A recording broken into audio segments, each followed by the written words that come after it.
shiny Ford spun into the driveway. My salt and pepper curls under a pink cowgirl hat were damp from a quick shower. I'd pulled on my favorite orange and pink flowered top, and my baggy khakis that Kenny T never liked, and my red kids that were still untied because I was so excited about the trip. Ruby's turquoise ball cap was pulled down over her eyes when she gave me a little wave as she drove up in the driveway. She had on new jeans and a pressed plaid blouse that I hadn't admired on our last trip to town, but it didn't come in larger sizes. Look at that big suitcase, Ruby said. Whoa, we're only going for a couple of days. I'm out of practice. I bumped the big bag down from the front steps, trying not to miss that Kenny T wasn't there to help. Shoving a key in the big trunk, Ruby giggled, and I hurled my big suitcase in the back end. We both slammed the lid down and stared at each other a moment in our traveling clothes. Well, don't we look fine? What are we getting up to ourselves to? I'm game, Ruby said. Let's do it, I said. For the first hour, riding on the 4-lane headed north, my neck was twisting from side to side, watching Ruby's every move. She wasn't the best driver. Looky there, she tried to distract me. Well, after a while, she pointed to a weathered board sign chiseled with Jacob's Cave in fancy blue letters nailed onto an aging tree trunk. Ever been in a cave, Ruby said? She turned her head to one side and then another, waiting for me to answer. Nope. Kenny T hated closed-in places. I never had occasion to even consider it. Luray Caverns in Virginia. Big as a stadium under there, Ruby said. So cold you have to wear a jacket.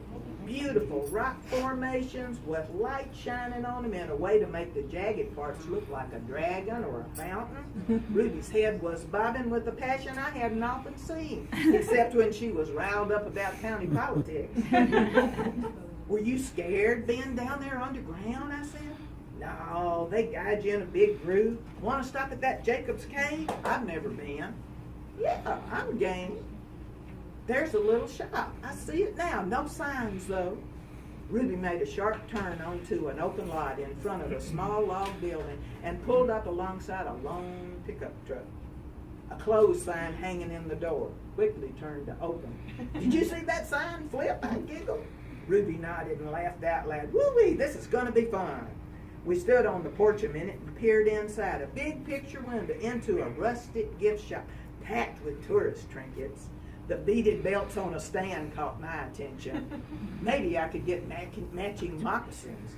I hadn't bought a souvenir in a long time, and a smile popped right on my lips when I turned to Ruby and said, we can shop, at least if the cave is closed. Ruby frowned. I want to see the cave. She pushed open the door. The bells attached to the handle jingled like pebbles thrown down a well. With his head cocked to one side, a short fellow, about our middling age, stood behind a little glass display case, motioning us in with his little stubby arm. Ruby went right up to him. Can we still see the cave? He looked like a farmer, with worn-out overalls and a shrunk-up white T-shirt that he tried to stretch out at the arms. His white hair was thinning, but his scraggly white eyebrows couldn't hide those crystal blue eyes. He looked out of them like he knew we could not resist looking back. Just the two of you? His deep voice kind of surprised me coming out of such a short fella. We nodded and leaned forward over the counter, kind of hopeful, still staring right into his cool as a mountain stream eyes. That'd be $6 a piece for the last tour of the day. Ruby pulled out her bills quick from her purse. I fumbled through my bag for mine, my fingers kind of jerky in excitement, but my breath caught up with a taste of disappointment. I guess we can shop after the tour for my moccasins. Ruby tapped my wrist with her keys. We want to see the cave. Okay, I said. After we dropped our bills on the counter, Mr. Blue Eyes stood there, counting in slow motion. I gazed at the tiny colored stones individually taped to pieces of cardboard inside the display counter. I might like those too. Drumming her fingers on the counter, Ruby could hardly contain her excitement. Shop later. So where's the cave? The fellow grinned for the first time. Shoving the money in his pocket and his stubby arm, he jerked a large black handle that was attached to the wall behind the counter. Cool musty air whished out when part of the wall slid away on noisy rollers. Our necks stretched forward at the wide expanse of darkness rimmed by the chiseled rock behind him. Here it is. Come on around the counter and I'll show you the cave. I'm Jake.